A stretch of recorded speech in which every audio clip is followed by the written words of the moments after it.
ಯಾರು ಹೇಳಿದ್ದು? ನಾವು ನೋಡ್ರಿ ತಿಂಗಳಿಗೆ ಕೊಡ್ತೀವಿ ಅಂತ ಹೇಳಿಲ್ಲ. ಗೌರ್ಮೆಂಟ್ ದುಡ್ಡು ಬರ್ತಾ ಇರಬೇಕು, ನೀವು ಟ್ಯಾಕ್ಸ್ ಕಟ್ತಾ ಇರಬೇಕು, ನಾವು ಅದನ್ನು ಕೊಡ್ತಾ ಇರ್ತೀವಿ. ಈಗ ಯಾರೋ ಕಾಂಟ್ರಾಕ್ಟ್ ಮಾಡ್ತಾ ಇರ್ತಾರಪ್ಪ, ಕಾಂಟ್ರಾಕ್ಟ್ ಮಾಡ್ತಾ ಇದ್ದಾರೆ, ಅವ್ನು ಕಾಂಟ್ರಾಕ್ಟ್ ಮಾಡಿ ಮನೆಗೆ ದುಡ್ಡು ಬರ್ತದ? 2 ವರ್ಷ, 1 ವರ್ಷ, 3 ವರ್ಷ, 4 ವರ್ಷ, 5 ವರ್ಷ ಇವೆಲ್ಲ ಆಗ್ತಾ ಇರ್ತದೆ. ಚುನಾವಣೆ ಟೈಮಲ್ಲಿ ಹೇಳಿಲ್ಲ ಸರ್, ನಾವು ಯಾವಾಗ ಒಂದೊಂದ್ಸರಿ ಕೊಡ್ತೀವಿ ಸರ್. ಡಿ ಕೆ ಸುರೇಶ್ ಅವರೇ ಸರಿ 2 ವರ್ಷದ ಸಮರ್ಪಣಾ ಸಮಾವೇಶ ಇದೆ, ಇದ್ರ ಮೂಲಕ ಇಡೀ ದೇಶಕ್ಕೆ ನಿಮ್ಮ ಪಂಚ ಗ್ಯಾರಂಟಿ ಮೂಲಕ ಕರ್ನಾಟಕದಲ್ಲಿ ಅಧಿಕಾರಕ್ಕೆ ಬಂದ ಮೇಲೆ ಉಳಿದು ಬಿಜೆಪಿ ಗೌರ್ಮೆಂಟ್ ಇದನ್ನು ಕಾಪಿ ಮಾಡಿ ಈಗ ನಿಮ್ಮನ್ನ ಕ್ರಿಟಿಸೈಸ್ ಮಾಡ್ತಿದ್ದಾರೆ. ಫ್ರೀ ಗ್ಯಾರಂಟಿಯಿಂದ ಅಭಿವೃದ್ಧಿ ಆಗ್ತಾ ಇಲ್ಲ ಅಂತ. ಈಗ ಅವರು ನಾವು ಕಾಂಗ್ರೆಸ್ ಗ್ಯಾರಂಟಿ,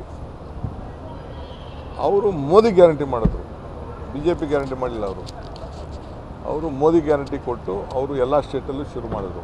ಈಗ ಮಹಾರಾಷ್ಟ್ರಲ್ಲಿ ಏನಾಗ್ತಾಯಿದೆ, ರಾಜಸ್ಥಾನಲ್ಲಿ ಏನಾಗ್ತಾಯಿದೆ, ಡೆಲ್ಲಿಲಿ ಏನು ಮಾಡಿದ್ರು, ಮಧ್ಯಪ್ರದೇಶಲ್ಲಿ ಏನು ಮಾಡಿದ್ರು, ಹರಿಯಾಣದಲ್ಲಿ ಏನು ಮಾಡಿದ್ರು, ನಮ್ಮನ್ನು ಕಾಪಿ ಮಾಡಿದ್ರು. ಇಡೀ ದೇಶಕ್ಕೆ ಕಾಂಗ್ರೆಸ್ ಆಡಳಿತನೇ ಮಾದರಿ. ಪ್ರತಿ ಹಂತದಲ್ಲೂ ಕಾಂಗ್ರೆಸ್ ಸರ್ಕಾರ ಅವರು ನಾವು ಏನು ಕಾರ್ಯಕ್ರಮ ಮಾಡಲಿ, ಬ್ಯಾಂಕ್ ರಾಷ್ಟ್ರೀಕರಣದಿಂದ ಹಿಡಿದು ಇಲ್ಲಿವರೆಗೂ ಯಾವುದೇ ಕಾರ್ಯಕ್ರಮವನ್ನು ನಾವು ಮಾಡ್ಕೊಂಡು ಬಂದರೂ ಕೂಡ ನಮ್ಮನ್ನ ಬಿಟ್ಟೀಗ ನರೇಗಾ ತೆಗೆಕಾಯ್ತೈತೆ ಅವ್ರ ಕೈಲಿ, ಬೇರೆ ಏನು ಬೇಡ. ನರೇಗಾ ಬಗ್ಗೆ ಬೇಕಾದಷ್ಟು ಟಿಕೆಟ್ ಇಟ್ಟು ಮಾಡ್ತಿದ್ರು, ಅದನ್ನೇ ತೆಗೆಯೋಕ್ಕಾಗಲಿಲ್ಲ. ಸೊ ನಾವು ಮಾಡೋದು ನಾನು ಹೇಳ್ತಾ ಇದ್ದೀನಲ್ಲ, ನಾವು ಭಾವನೆ ಮೇಲೆ ರಾಜಕಾರಣ ಮಾಡೋದಿಲ್ಲ, ಪ್ರತಿಯೊಬ್ಬರ ಬದುಕಿನ ಮೇಲೆ. ಈಗ ಲ್ಯಾಂಡ್ ರಿಫಾರ್ಮ್ಸ್ ತಂದು ನಾವು ಉಳೋನಿಗೆ ಭೂಮಿ ಮಾಡೋದು, ಸರ್ಕಾರದಾಗಲಿ ಪ್ರೈವೇಟ್ ಆಗಲಿ, ಅವ್ರ ಕೈಲಿ ತೆಗಿಯೋಕ್ಕಾಯ್ತಾ? ತೆಗಿಯೋಕ್ಕಾಗಲಿಲ್ಲ. ಈಗ ಯು ಪಿ ಎ ಗೌರ್ಮೆಂಟ್ ಬಂತು, ಟ್ರೈಬಲ್ಗೆಲ್ಲ ಜಮೀನು ಕೊಡಬೇಕು ಅಂತ ತೀರ್ಮಾನ ಮಾಡ್ದ. ಅವ್ರೇನಾರು ಮಾಡೋಕ್ಕಾಯ್ತಾ? 2 ಫ್ರೀಯಾಗೆ ಹೊಟ್ಟೆ ತುಂಬಕ್ಕೆ ನಿಮಗೆ ಅಕ್ಕಿ ಕೊಡ್ತೀವಿ ಅಂತ ಒಂದು ಕಾನೂನೇ ತೆಗೆದುಕೊಂಡು ಬಂದವು, ಅವ್ರ ಕೈಲೇನೋ ಮಾಡೋಕ್ಕಾಯ್ತಾ? ಫ್ರೀ ಎಜುಕೇಷನ್ ಕೊಡಬೇಕು ಅಂತ ಮಾಡ್ದು, ಅವ್ರೇನೋ ಇಂಥದ್ದು ಯಾವ್ದು ಒಂದೇನಾರು ಮಾಡಿದಾರಾ? ಮಾಡೋಕ್ಕಾಗಿಲ್ಲ.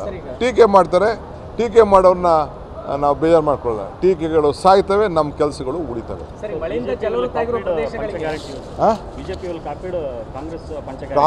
BJP will copy everything whatever we do. We are the trend setter for the entire country. Congress ಪಾರ್ಟಿನೇ ಈ ದೇಶಕ್ಕೆ, ಇತಿಹಾಸಕ್ಕೆ ಒಂದು ಟ್ರೆಂಡ್ ಸೆಟ್ಟರ್.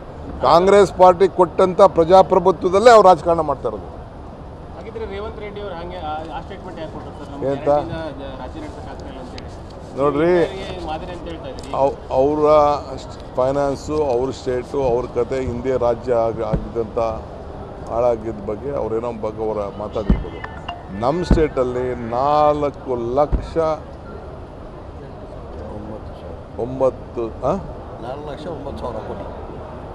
ಕೋಟಿ. ಯಾರು ಹೇಳಿದ್ದು? ನಾವು ನೋಡ್ರಿ ತಿಂಗಳಿಗೆ ಕೊಡ್ತೀವಿ ಅಂತ ಹೇಳಿಲ್ಲ. ಗೌರ್ಮೆಂಟ್ ದುಡ್ಡು ಬರ್ತಾ ಇರಬೇಕು, ನೀವು ಟ್ಯಾಕ್ಸ್ ಕಟ್ತಾ ಇರಬೇಕು, ನಾವು ಅದನ್ನು ಕೊಡ್ತಾ ಇರ್ತೀವಿ. ಈಗ ಯಾರೋ ಕಾಂಟ್ರಾಕ್ಟ್ ಮಾಡ್ತಾ ಇರ್ತಾರಪ್ಪ, ಕಾಂಟ್ರಾಕ್ಟ್ ಮಾಡ್ತಾ ಇದ್ದಾರೆ, ಅವ್ನು ಕಾಂಟ್ರಾಕ್ಟ್ ಮಾಡಿ ಮನೆಗೆ ದುಡ್ಡು ಬರ್ತದ? 2 ವರ್ಷ, 1 ವರ್ಷ, 3 ವರ್ಷ, 4 ವರ್ಷ, 5 ವರ್ಷ ಇವೆಲ್ಲ ಆಗ್ತಾ ಇರ್ತದೆ.